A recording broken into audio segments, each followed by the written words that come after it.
Today is going to be talking about a serious topic. Let's talk about sex and consent. Hold on just one moment, please.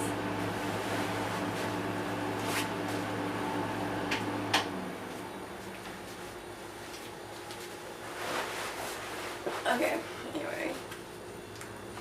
Sorry for the interruption. Like I said, let's talk about sex and consent. Okay. I am very sex positive. And I am sex worker positive. Listen, get your coins. And you want to be out here living your best fantasy and your dark feminine energy. Go ahead. Go ahead, B. And I also am a member of the BDSM community, and a lot of people don't seem to understand the distinction of being part of the community, because that's where you thrive and that's where you feel like you belong, and still having self-respect for yourself. And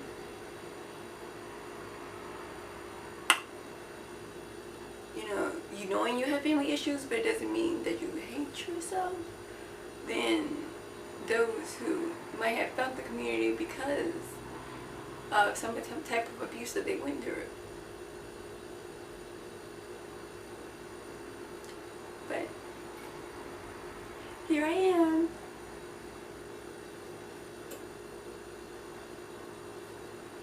Some people are built different, as myself. I'm a little spicy. And personally, as a person, I am not satisfied with what you would call vanilla type of consensual intimacy.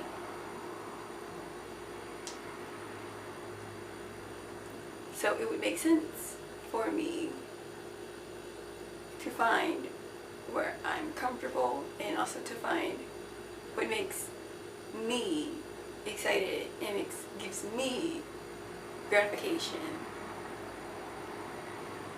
But a lot of people think that you have to have some type of hung up or not like yourself to be in this type of community.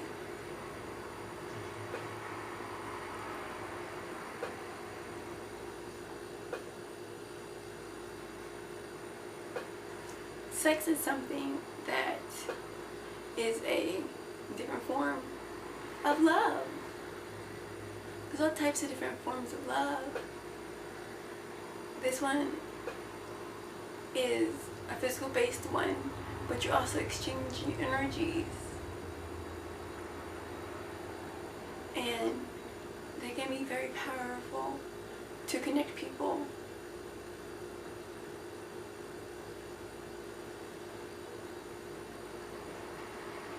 And with the level of trust and commitment that comes with the community and with just sex in general, should not be ignored.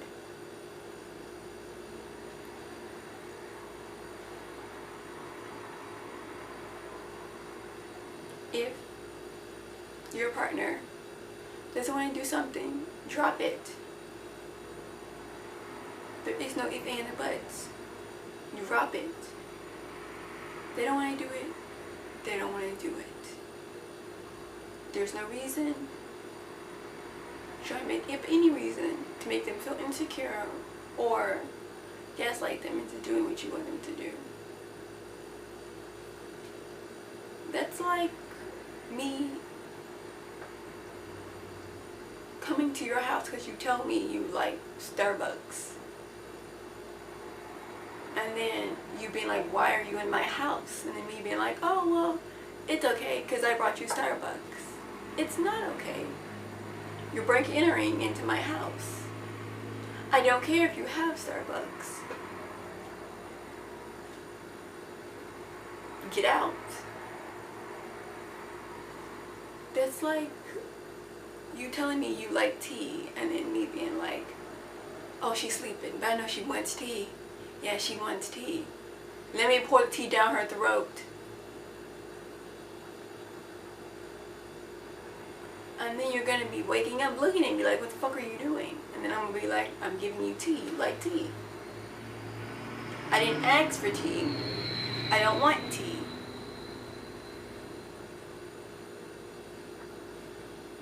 Period. Point blank. Period. Point blank. There is never a time where you should not check the status of your partner. You might be ready to go, but your partner might not be ready to go. Respect that. And if you feel like you're gonna die because your partner never wants to have sex with you, talk to them about it. And if they still don't want to do anything about it, find different arrangements.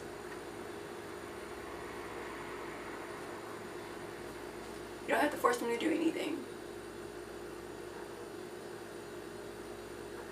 Point blank.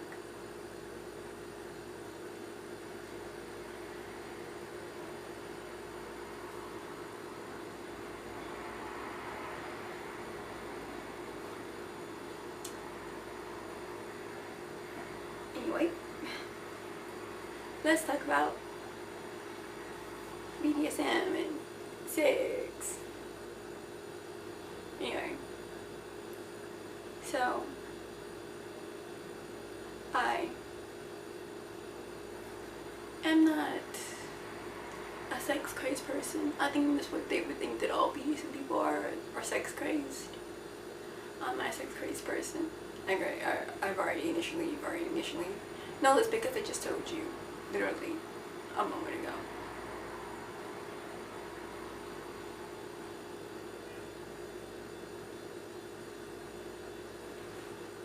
Sex between two people or multiple people, if that's what you want. Chef, don't judge. Can be something intimate and something also very satisfying, very gratifying. These two people could know each other or not know each other. It really depends on your game, your in-game. You cannot know each other and have sex with people. You can know each other and have sex with people. It really depends on your in-game. But what is certain is that two people are coming together. Two or more people are coming together. And they're doing it up. They're getting physical. And they're exchanging energies.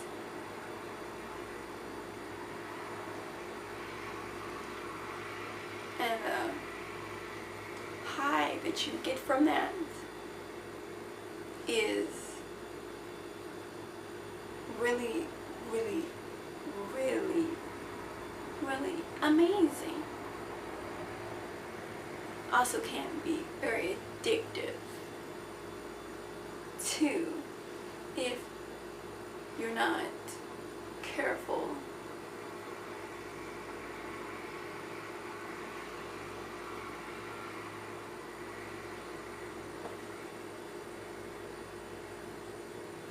And there's so many beautiful ways to go about it too that can enhance your high and make it more of a pleasurable experience for you and your partner. Our partners are solo. Let's not forget about the solo people.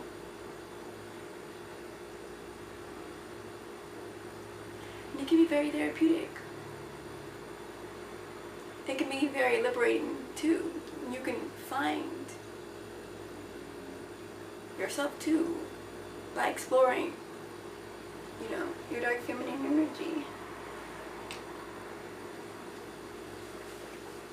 And also can help with lowering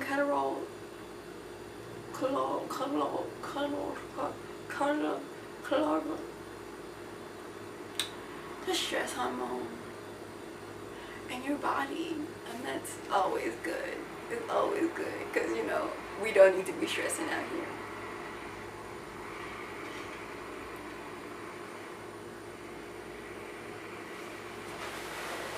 Sorry for the interruption. And that can also be very beneficial for your body, very beneficial for your mental state. Sex also has a lot to do with your mental state. Some people use it as an escape, some people use it as a stress reliever, some people use it as a way to find themselves. It can be anything you want it to be. But also you gotta be careful, because you don't want it to be like a double-edged sword. And you get too wrapped up into it, and then you end up with a codependency on it that you might know that you probably were like, oh my gosh, she's gonna talk to me about the birds and the bees and how, you know, the penis and the vagina and the egg swims up the fallopian tube and fertilizes the egg, and you know, life starts happening. But I didn't want to talk about the type of thing in this video. I want to talk about it in a more abstract way, as you know, you can say, where it's from a more of a human perspective, a person perspective, you know what I mean? Where you can talk about it, because it's scientific fact that's how it works. But I don't feel like there's enough people, and there's not enough charts, there's not enough information out there to tell you how it's okay to feel the way you're feeling when you don't want to consent. You don't have to feel ashamed. You don't have to feel selfish. You don't have to feel less than. You don't have to feel like, oh, well, he's gonna leave me if I don't do this, or she's gonna leave me, or they're gonna expose me. But let them. They're not right for you. They're not. Or if I was prettier, or if I'm uglier. No, babe. You could be a Halle Berry. You could be Kim Kardashian. You could be Megan Fox. You could be Michelle Obama. You could be anybody. Any of those women who are very sought after, and you still would never be enough for them, because it isn't. Because it's not you. It's not you. It's them. They've unhealed traumas that they brought and keep projecting onto you.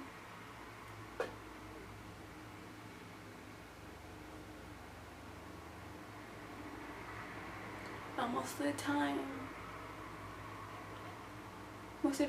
young women or men who don't have very much experience in the area, especially besides just knowing how it works scientifically, will be manipulated and be controlled by sex But it doesn't have to be that way. You don't have to do it if you don't want to. And if you want to, there's nothing wrong with that either. If you want to do it every night, there's nothing wrong with it. If you want to do it with most people, there's nothing wrong with it. That's your prerogative. And there's some people who don't like it. Don't talk to those people. Don't be around those people. It doesn't matter what they think. It's not their body. It's your body. It's your body. It's not their body. They don't get to decide what works for your body because it's yours.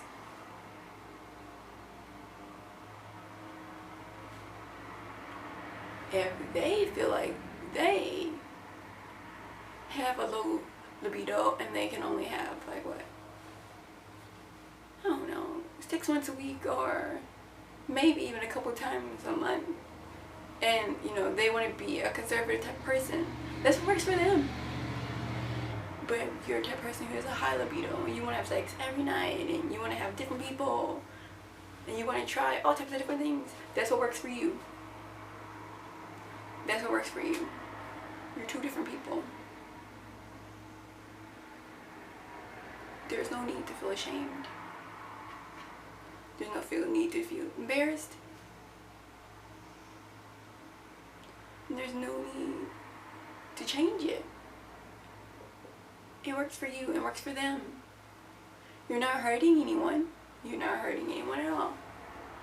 And for anybody to tell you that you're hurting them because you don't want to give your body to them, or because you want to have sex with multiple people, that's gaslighting. They're gaslighting you.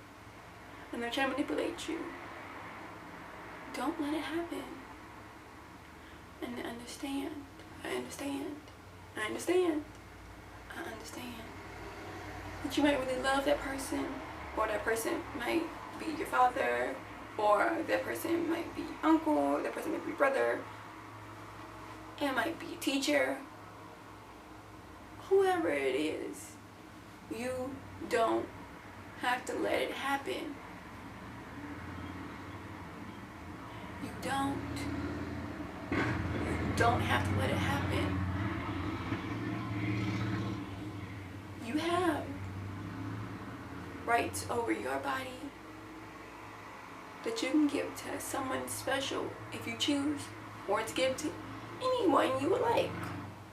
Even if you just met him today, he's kind of cute and you want to sleep with him, go ahead.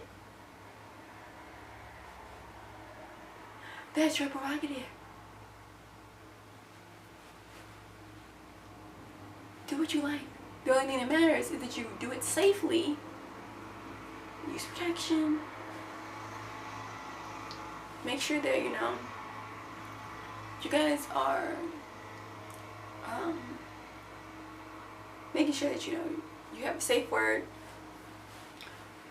or, you know, just making sure that you guys are both comfortable and understand and consent. And if you even if you want to not do it and he's literally about to put it in, or you don't want to do it but you know you're kind of like halfway through, that's fine. At any point in time you don't want to do it anymore, you don't have to. You do not have to. There's people out there who will tell you that you have to go through with it because you started it. No, you don't. No, you don't. No, you don't. No, you don't. If you were in the throes of passion and then you have second thoughts before you actually do it, then don't. You don't have to. You don't have to. Like I said this one more time, if you're in the throes of passion and you're having second thoughts and you don't want to do it anymore, you don't have to. They can be mad all they want. Let them be mad. They can be upset all they want. Let them.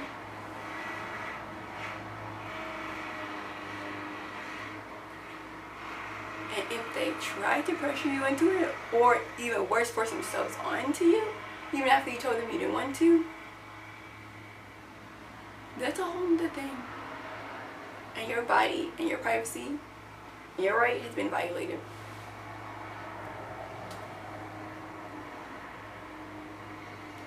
It does not matter. It does not matter if you wanted to do it 5 minutes ago, and then the last minute you changed your mind. You still changed your mind. You don't have to do it anymore.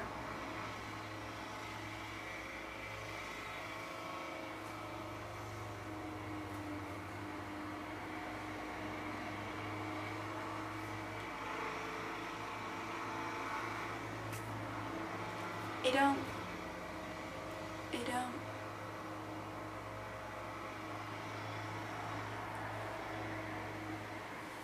And if you're like a person who's, like I said, and like I said, and then if you're a person who really doesn't just vibe with that type of scene, who's like, oh, I don't really vibe with the sex scene, you don't have to. You don't have to vibe with the sex scene. You don't have to be into BDSM. You don't even gotta be in the sex. Just get on TV and people talk about it and they crack jokes. Doesn't mean that you have to be into it. You really don't have to be. You don't gotta fit in. You don't gotta feel ashamed. You don't gotta be thinking that, you're a late bloomer and there's something wrong with you. There's nothing wrong with you, babe. But if you think there is something wrong with you, there is professionals out there that can help you with this.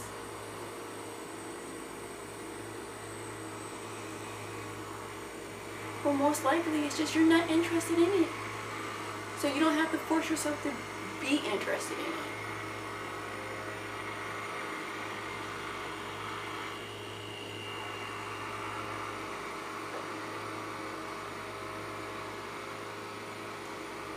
There's no reason to feel embarrassed and shamed, isolated, alienated, alone. You're not. There's definitely a community of people out there too who are not really into sex. There's a community of people out there for you.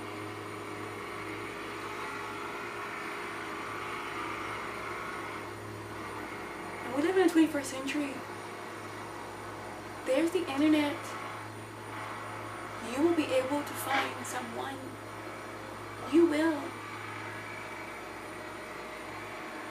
You're not alone. And if you have more questions, you can always talk to a professional.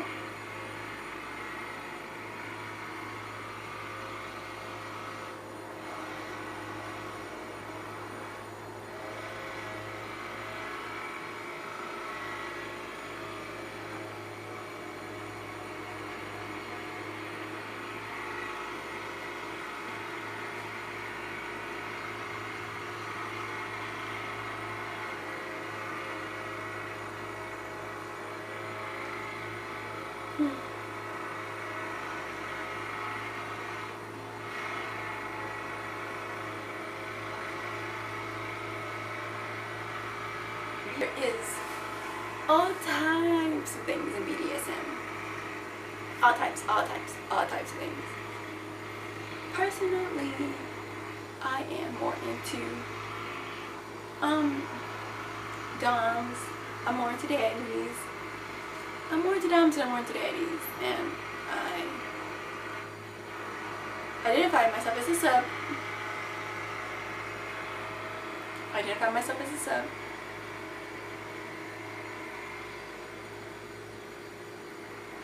But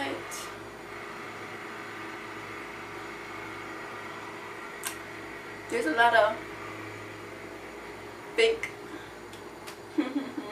doms out there. The reason why I say this is because of the dom is so dynamic. The dom is short for dominant. the one who has the most control, the most power, and has the most presence. And being the dom, you take care of the sub, and you also do other things. You take care of the sub. You could take care of the sub financially. You could take care of the sub emotionally. You could take care of the sub mentally. You could. It really depends on your dynamic. But 98% of the dom and sub relationships are sexual, and he enforces rules that were made and agreed on together. That you both agreed and consented to together, and he enforces these rules to help keep the power dynamic of you guys as a couple in balance.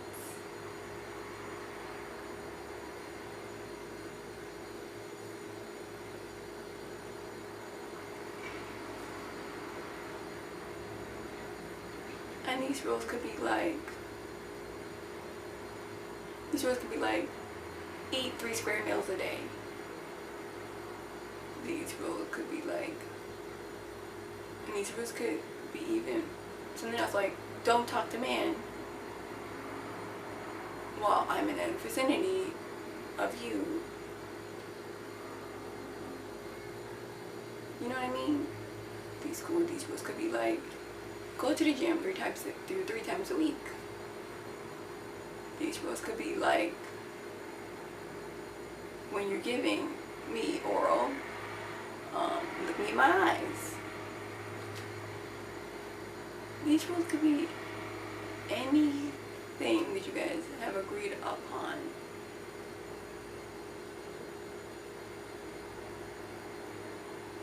And if there isn't a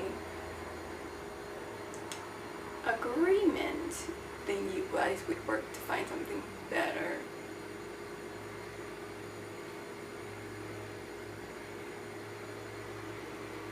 And if there was an agreement, and then somehow that the sub or the dom had broken the rules, there would be repercussions. Just like with physics, just like with the law, if you break a rule, there's going to be, a reaction. There's going to be a consequence.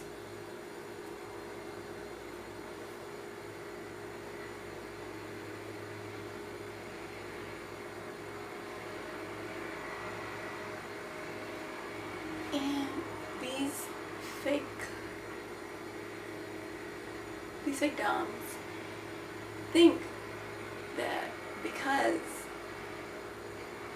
of the sub, that will abide by the dom's rules once they've come to the agreement, and live for the dom. They have built the trust. They communicate with each other, and they're both very comfortable and consented with this. That the sub would give her mind, body, and soul to the dom for his liking, for his pleasure.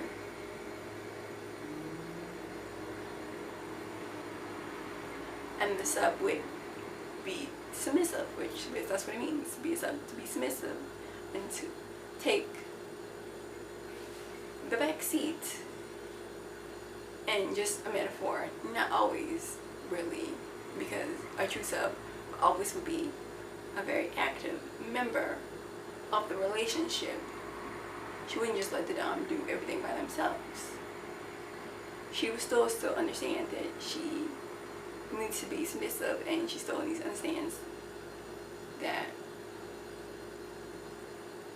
she, and I'm just saying she because of me, but it can be he can be also be submissive too. That they need to respect the rules and respect their dom. But these victims really thinking that they can just say they're a dom, so then that way they can have more control over women, and it won't be socially unacceptable, and they won't seem like a terrible person that they are, just because they want to be crazy.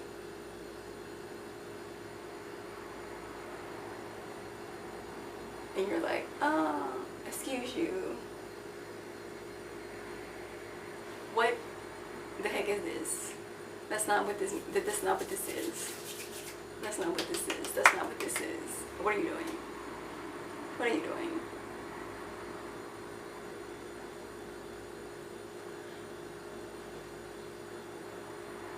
And if you don't know about these type of things, especially if you're like exploring your sexuality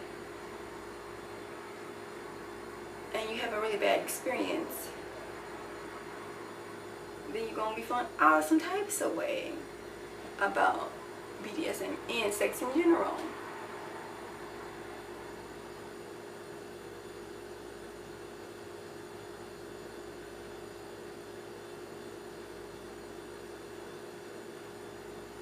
But it's okay. It's okay. We all go through it. We do. We all go through it. And you're not alone. There's a community out there. There's no need to feel ashamed. There's no need to feel embarrassed. And even if you do, you can come to someone who's a senior sub, who's been in sub for a while, or you can go to a community post. Listen, there is resources out there. They can help you identify a fake sub, a real sub, a fake dom, from a real dom, and knowing the dynamics of how the relationship works.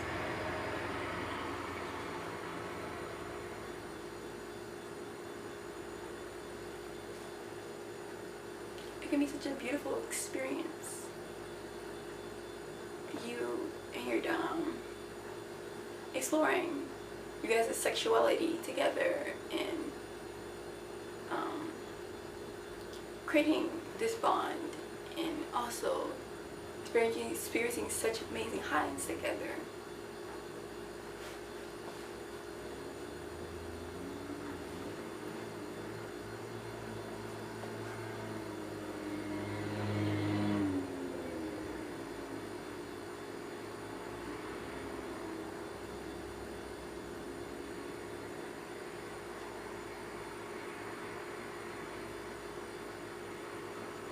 It sure can be. It sure can be. It sure can be. It sure can be.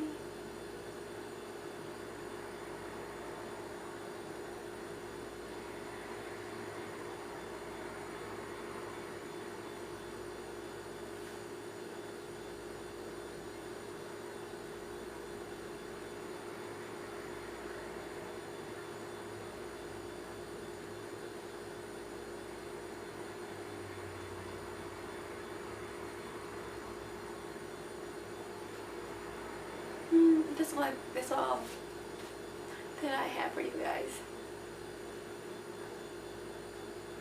See you in the next video.